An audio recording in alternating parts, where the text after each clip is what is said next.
Volume trading strategy without using indicators. Explained, shared with you, secrets, here we go. All right, so what we have on our chart here is, you'll see, of course, we have price at the top. So these are price bars up here. And then we got volume bars down here. Now, the first thing that I want to share with you to help you really understand in depth the strategy and why this works is that these volume bars down here, we call it volume, and it is. But I want to invite you to use a different term for it to help you understand why it's so effective to use volume. And let's substitute the word volume for money. Right, so money is what we're looking at down here. Money coming in and out of the market. So when you think of it from that perspective, it really gives you a different angle, a different mindset, a different understanding, and you can apply some very clear logic to it to say, all right, let's follow the money, honey. And you know what? Really, that's what all of trading comes down to, is following the money. More demand than supply, prices go up. More supply than demand, prices go down. Period. The end. So trading is not really that complicated. People overcomplicate it with all kinds of theories they impose upon it, etc. Indicators, yada, yada, yada. Some of those things can be very helpful. I'm not saying that they aren't.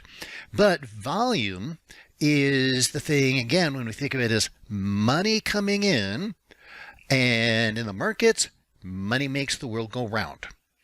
Now, in regular life, the rest of life, money does not make the world go round. I do not believe that. I believe that love makes the world go round. But in the markets, not so much love, especially for regular traders.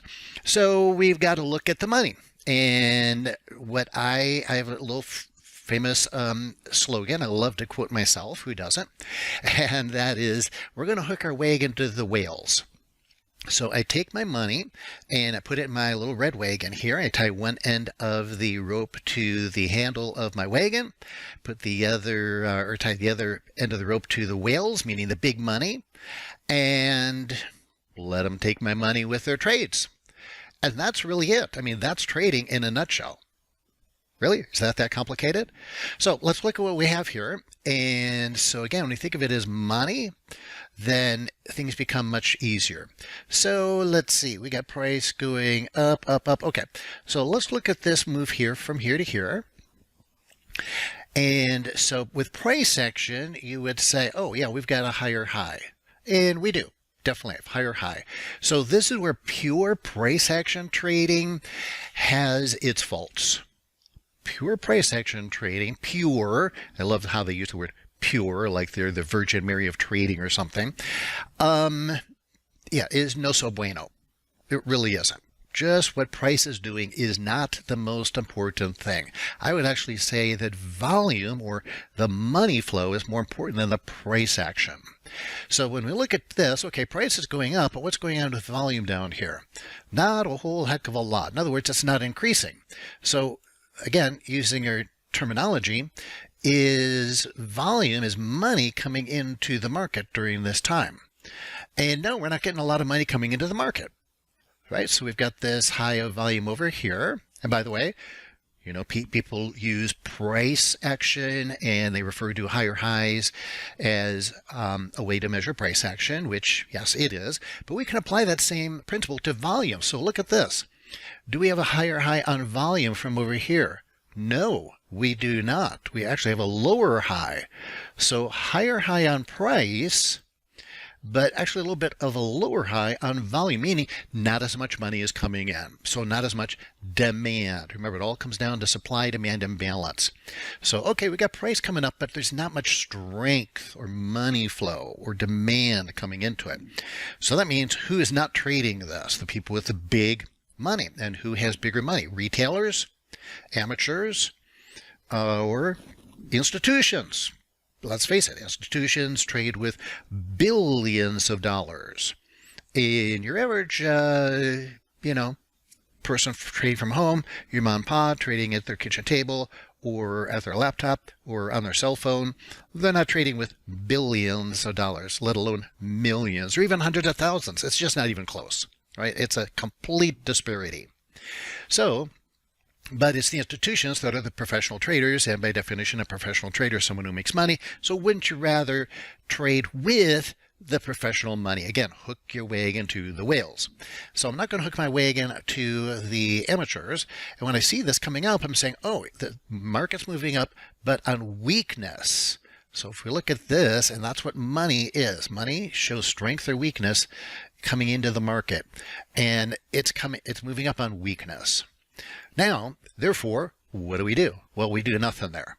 We wait. We say, oh, I'm not going to buy that move up. Instead, what I'm going to look for is, when does the big money come in? When do we make a higher high on volume? And it comes in. Let's cross that over there, right there. So now we got a big volume bar, creates a higher high on volume, and we got a big red bar on price. So actually, I don't want to trade with the trend. The trend is not my friend here. This trend is not my friend. This trend is my enemy. And I want to trade against the price action. And now we have a form of price action here in a large, wide range red bar. But the key is, it's like, yes, I want to use price and volume. And of the two, I got to tell you, volume is the more important, because it is the money, and people are very serious about their money. So when they bring in a lot of money, that's money being taken out of their trading account. That money is gone. It's out of their trading account. It's out into the wild marketplace now. And so that is actions. Actions speak louder than words. And in the market, actions are people sending their money out into the risky marketplace. And here they are. And so this, I would rather not take this long, I'd rather take this short. And it comes back down and down and down and down and down and down and down she goes. And that is the kind of trade that I like to take. So what I want to share with you, everybody who watches my videos, meaning you, I give away one of my my favorite tools. It's my market entry timing indicator. Feel free to get it at indicatorwebinar.com. It's a recorded webinar, by the way, so you can watch it whenever you want. I give you the indicator, show you how to set up the charts and how to trade it. So it is a complete tutorial about timing your entries to the penny, to the pip, to the tick. It is my precision entry indicator. It's actually the indicator I use on every single one of my entries, whether it's a trend reversal trade like this or whatever. Also, highly encourage you to subscribe to the channel. Actually, I'm going to do a little series on volume trading. So this is just part one of the series. So in order to get the rest of the series, just subscribe to the channel and click the little bell notification. And that way, when I come out with further tutorials here on volume trading, you will get those as well. Oh, finally, in the comments below, if you have any questions about this, or you know what I'd really love, if you shared your favorite volume indicator. Share with the rest of us what your favorite volume indicator is in the comments below. Be very, very curious to see that.